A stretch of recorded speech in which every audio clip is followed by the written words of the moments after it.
Hello everyone, I'm going to show you how to set up your GL.iNet router.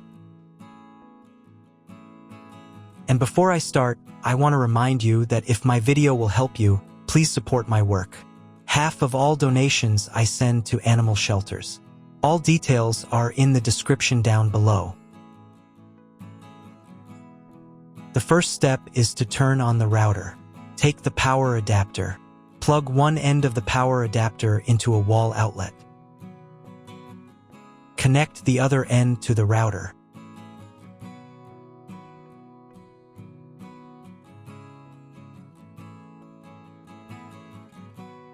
When it's powered on, a light will illuminate. It might take a few minutes for the router to fully power up. Next, plug the cable from your broadband provider or modem into the internet port.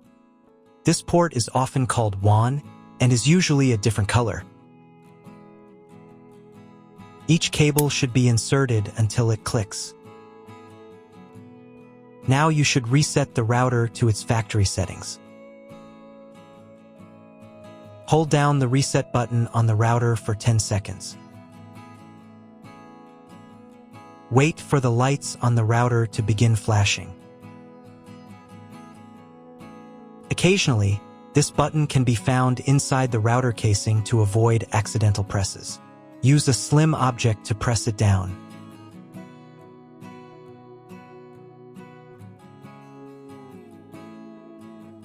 The router will reboot, resetting all the settings to their original factory defaults. Connect one end of the Ethernet cable that came with the router to an Ethernet port.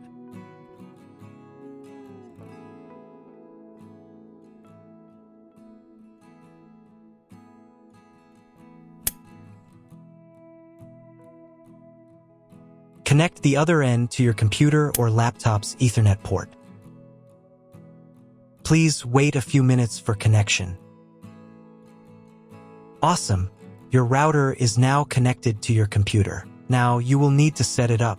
Before we get started, I'll show you another way to connect the router in case you don't have an Ethernet cable or your computer doesn't have an Ethernet port. Simply plug in the router to the power adapter and connect the cable from your internet provider. This will turn on the Wi-Fi. If the router is new and hasn't been set up yet, the Wi-Fi network will be named after the router itself. Your router has a unique Wi-Fi network name and password printed on a label. Connect to it. Great job connecting to the router. Now let's move on to the setup process. First, open your browser and go to the link you see on the screen. Make sure to type the address directly into the browser's address bar, not the search bar. If you see a login page asking for a password, it means your router has already been configured. Ask the person who previously set up the router for the password. If you're unable to get it, you'll need to reset the router to its factory default settings. After that, try accessing the router's admin panel again.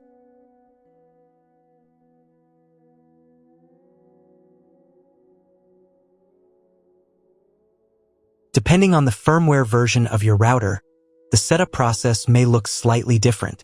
But don't worry, just follow along with the general steps I describe, and you'll be fine. On the first page, you will need to select the router's language. I'll leave it in English. Click the Next button to proceed. On the next page, you'll be asked to set an admin password for your router. Your admin password will be used to configure everything inside the admin panel. It is extremely important to keep this password safe and private. Make sure your password is between 5 and 32 characters long. Click the Submit button to continue.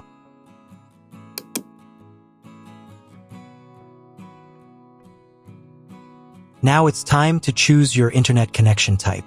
This information can usually be found in your internet provider's contract or welcome documents. Click on the Modify button to open the options. From the drop-down list, choose the correct connection type for your network. Again, this should match what your internet provider has given you. If you're unsure which one to choose, select this default option.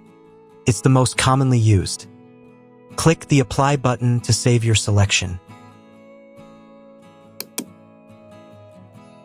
Now let's change the name and password of your Wi-Fi network. From the menu, click on Wireless. Then, on the wireless page, click the Modify button.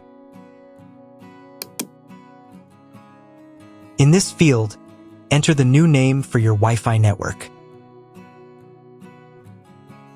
In the next field, enter your new password. The Wi-Fi password must be between 8 and 64 characters long. Click the Apply button to save your new network name and password. If you are connected to the router via Wi-Fi, you'll now need to reconnect using the updated network name and password. This also applies to the 5 GHz network if you're using both bands.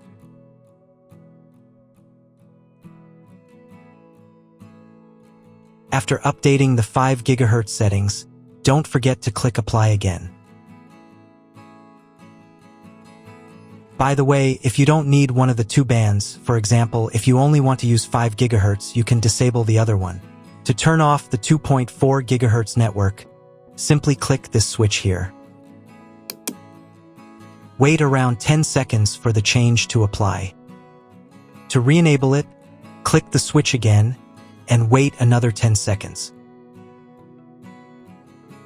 The same steps apply if you want to disable or re-enable the 5 GHz network. Once you've finished making all your changes, it's time to reboot the router. Click the Reboot button. Then confirm your choice by clicking Yes. The router reboot will take about 1 minute. During this time, please do not refresh the page or press any buttons. If you were connected via Wi-Fi, you'll need to reconnect after the router finishes restarting.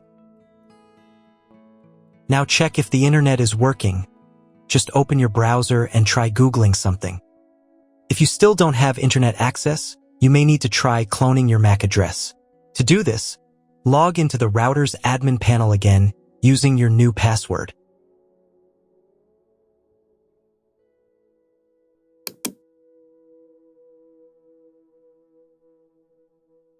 Navigate to the More Settings tab.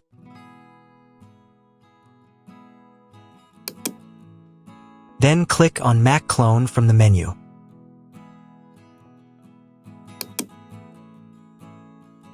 On this page, select the option from the drop-down menu that includes the word clone in parentheses. Your MAC address may look different from mine, and that's completely fine. Click the Apply button to save this setting.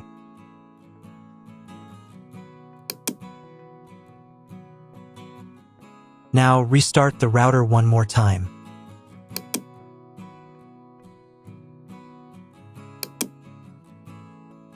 Wait for about 1 minute while the router reboots.